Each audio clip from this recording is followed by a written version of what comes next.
Hai guys, seperti biasa di video kali ini gua akan membahas beberapa berita yang sedang hangat diperbincangkan di dunia K-pop. So, nggak usah berpanjang lebar lagi, langsung aja kita masuk ke topik pembahasannya. Berita pertama yang ingin gue bahas di video kali ini datang dari pendiri SM Entertainment, pencetus K-pop. Siapa lagi kalau bukan Lee Soo-man. Yap, Lee Soo-man ini dikabarkan akan segera menjual sahamnya di SM Entertainment. Dan ada berita baru terkait ini. Ada apa? Mari kita cek dulu faktanya berdasarkan portal berita Pancave di Instagram yang berjudul "Mencoba hentikan Lee Soo-man menjual sahamnya, penggemar kami minta maaf, kembalilah." Nih isi beritanya guys, berita bahwa Lee Soo-man akan menjual sahamnya telah menjadi topik hangat. Bahkan para penggemar menahannya. Di pasar M&A baru-baru ini, SM Entertainment yang dipimpin oleh Lee Soo-man dinyatakan akan dijual. Tepatnya adalah akuisisi 18,73% saham atau sekitar 4,39 juta lot saham dari Lee Soo-man.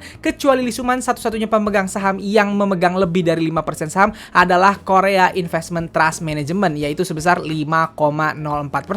SM tidak meresmikan penjualan tersebut, namun karena berita bahwa perusahaan yang mendominasi industri hiburan domestik seperti Kakao Entertainment, CJ Entertainment, dan Hype mencoba mendapatkan saham tersebut, saham SM serta afiliasinya naik bersama. Lee Soo-man yang telah terjun hampir selama 30 tahun telah mencapai usia 70 tahun. Walau mungkin kepekaan atau sensenya masih ada, tetapi ia mungkin mulai terbatas secara fisik. Terdapat keraguan untuk melanjutkan kesuksesan kontrol manajerial kepada anggota keluarganya, serta sulit untuk melihat bahwa anak-anak Lee Soo-man memiliki sense yang sama. Tentu saja menjual saham tidak berarti Lee Soo-man pensiun penuh. Ia masih dapat berpartisipasi dalam produksi sebagai produser dan memiliki suaranya sendiri. Namun ada kemungkinan pengaruh Lee Soo-man di dalam perusahaan akan berkurang jika hak pengelolaan dialihkan. Ini bukan pertama kalinya rumor penjualan saham Lee Soo-man muncul, namun rumor tersebut mulai menjadi kenyataan karena beberapa nama perusahaan disebutkan secara spesifik. Para penggemar yang telah menunjukkan kasih sayang dengan mempercayai dan mendengarkan musik SM Entertainment juga mengungkapkan keterkejutan yang luar biasa.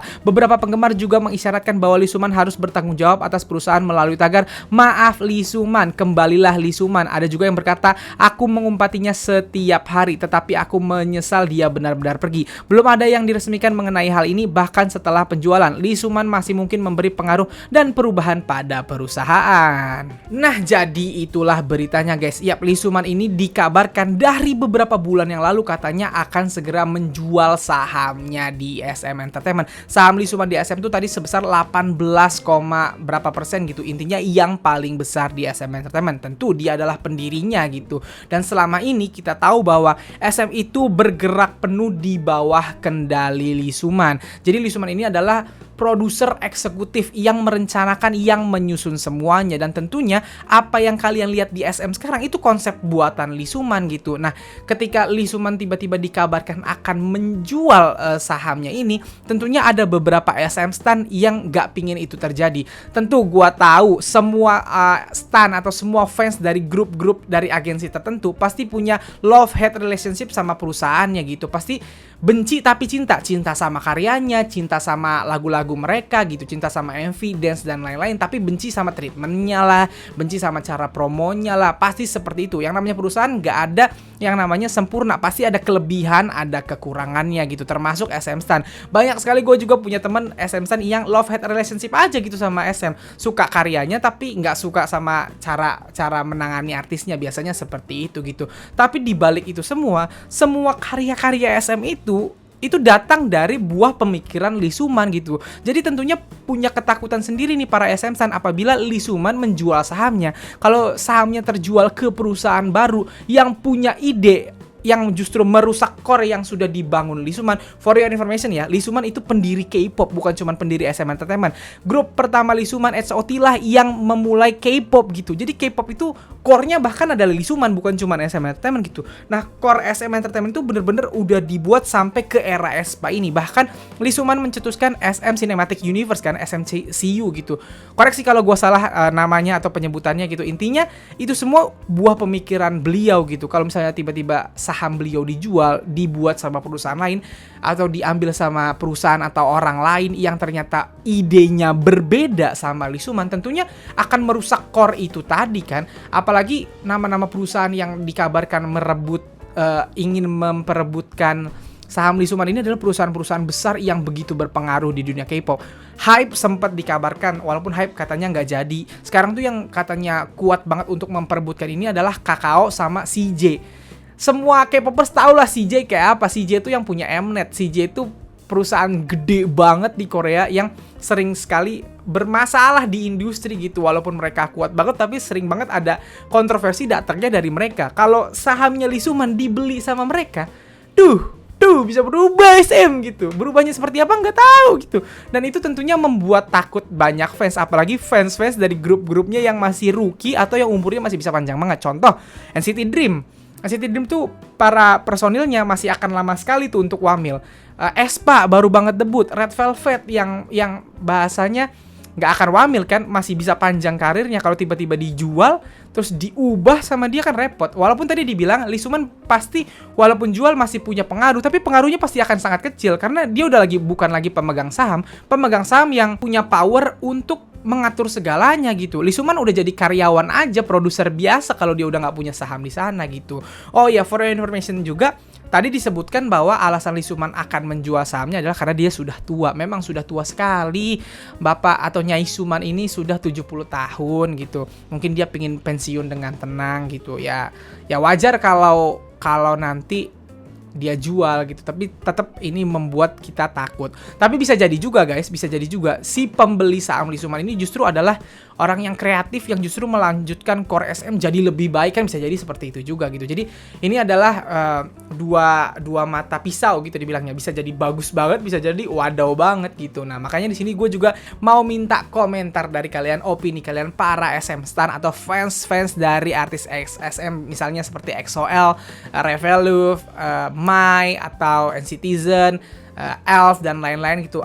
Kalian setuju nggak kalau Lee Soo-man menjual sahamnya? Kalau setuju kenapa? Kalau nggak setuju kenapa? Silahkan tuliskan opininya di bawah. Gua tunggu, oke? Berita selanjutnya datang dari idol Korea asal negara kita Indonesia, Dita Karang. Ada apa? Mari kita cek dulu faktanya berdasarkan portal berita Pencave lagi yang berjudul "Buat Terharu Dita Secret Number Pulang ke Indonesia dan Hadiri Pernikahan Kakaknya". Nih isi beritanya guys, idol ini buat terkejut penggemar setelah diketahui pulang ke Indonesia. Pada hari ini Dita Secret Number menjadi trending topik yang hangat dibicarakan penggemar. Hal ini ternyata karena Dita sudah pulang ke Indonesia dan terlihat menghadiri upacara pernikahan kerabatnya di sebuah gereja. Dita terlihat anggun dan cantik dengan kebaya. Ia juga membawa bunga dan terlihat berfoto serta menikmati waktunya dengan keluarganya. Anggota Secret Number ini tampil ceria dan senyum tampaknya tidak pernah lepas dari wajahnya. Tidak diketahui dengan pasti kapan Dita telah sampai di Indonesia. Menurut prediksi penggemar, setidaknya ia telah berada di Indonesia selama 2 minggu mengingat adanya aturan karantina. Acara pernikahan ini disertai dengan prosesi yang disiarkan langsung melalui live YouTube. Namun penggemar banyak saling mengingatkan secara positif untuk sebaiknya tidak mencari informasi lebih dalam karena hal tersebut sudah masuk ke dalam ranah privasi Dita. Nah jadi itulah beritanya guys. Ternyata Dita sekarang ada di Indonesia. Dia pulang untuk pernikahan atau untuk menghadiri pernikahan kerabatnya. Katanya sih pernikahan dari kakaknya, dan prosesinya disiarkan live melalui YouTube. Dan kalau misalnya dia sekarang sudah menghadiri atau sedang menghadiri pernikahan kakaknya, berarti seenggak-enggaknya menurut protokol kesehatan harusnya dia sih sudah sampai 2 minggu yang lalu. Udah karantina selama 2 minggu dulu baru boleh berkegiatan. Harusnya sih seperti itu gitu, mengingat dia juga public figure, takutnya nanti ada masalah kan atau dikejar-kejar paparazzi repot, pasti dia udah pulang dari 2 minggu yang lalu. It means berarti foto Dita yang sempat viral kemarin yang waktu dia foto dan dengan rambut dan gaya baru itu yang kita anggap akan jadi comebacknya Secret Number, ternyata diambil kayaknya di Indonesia karena baru kemarin Dita update-nya gitu, belum beberapa lama gitu. Dan ini sumpah lihat fotonya deh, dia pakai kebaya, lucu banget, cakep. Padahal dia orang Indonesia ya, dia pakai kebaya, harusnya gue biasa aja. Kenapa gue seneng banget ngeliat dia pakai kebaya gitu. Dan yang gue keren adalah, ini gue nemu di TikTok, gue nemu di Instagram, gue nemu di berbagai media sosial. Banyak sekali fans, banyak sekali Loki yang bilang bahwa itu privasinya Dita gitu, jadi jangan diganggu. Kan acara pernikahannya live tuh di YouTube. Sebenarnya orang-orang yang berada di kota yang sama dengan Dita mestinya bisa aja nyamperin Dita kalau mau sebenarnya gitu, karena live dan mereka tahu tempatnya di mana. Tapi Loki saling mengingatkan dan dan ya ternyata kayaknya kondusif acaranya, nggak ada Loki yang tiba-tiba datang untuk nyamperin Dita aja gitu. Nah jadi itu yang gue seneng dari para penggemar Secret Number ini, karena sangat menjaga privasi Dita, karena memang ini kan acara keluarga gitu. Kalau pada datang ntar tiba-tiba rame, malah jadi rame di media karena menimbulkan klaster baru COVID, nanti dibilangnya repot Dita, padahal dia datang cuma untuk menghadiri pernikahan saudaranya kan gitu. Jadi gue seneng lah sama Loki, keren Loki yang sangat menghormati privasi artisnya gitu. Dan Mbak Dita di Indonesia, aduh bisa kali ketemu sama aku, ya ampun. Duh.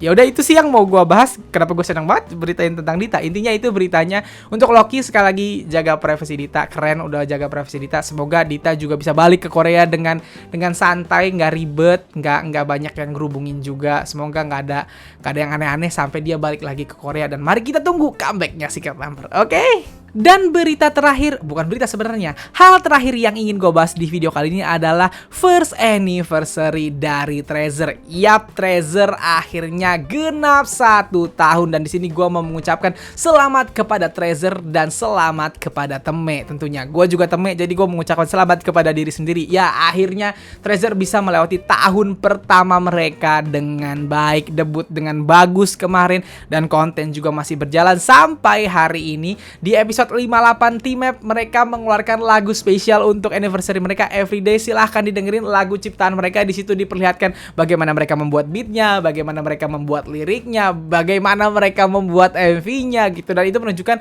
how versatile, betapa hebatnya para member Treasure gitu. Silahkan dengerin lagunya. Gua nggak reaction, banyak yang minta reaction juga. Gua nggak reaction karena ini bukan MV comeback gitu. Jadi gua udah dengerin duluan gitu karena penasaran, karena kan dari pagi udah banyak dibombardir sama anniversary-nya Treasure ini gitu. Jadi di sini gue cuma mau mengucapkan selamat sekali lagi, dan tentunya ingin memberikan harapan gue nih terhadap Treasure gitu. Tahun pertama sudah dilewati dengan baik, mari lewati tahun kedua, 3, 4 dan seterusnya dengan lebih baik. Pertama untuk para Teme dulu, still kompak, still bersatu. Jangan ngurusin yang nggak penting, mari fokus ke Treasure-nya aja. Treasure masih butuh banyak sekali dukungan. Kalian ingin Treasure gede kan? Jadi jangan fokus kemana-mana, fokus ke Treasure-nya aja.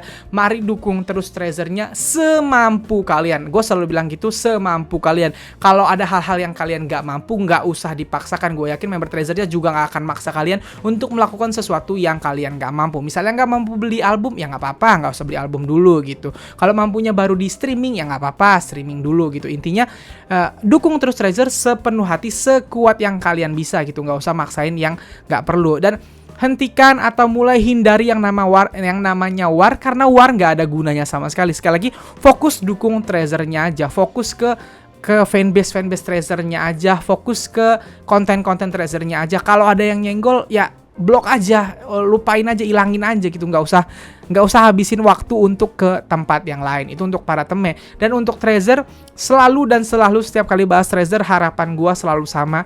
Gue pingin lebih banyak lagi lagu buatan para member yang dirilis, karena buat gue lagu mereka enak-enak. Semoga di comeback pertama mereka setelah rentetan album kemarin, setelah rentetan debut kemarin bagus-bagus, semoga di comeback pertama mereka nanti dengan album baru itu jauh lebih bagus, jauh lebih pecah lagi. Semoga lebih banyak lagu-lagu dari para member yang dirilis seperti lagu-lagunya Yedam gitu. Semoga ada subunit, gue selalu pingin ada subunit supaya para member Treasure yang banyak itu benar-benar bisa menonjol di subunit gitu.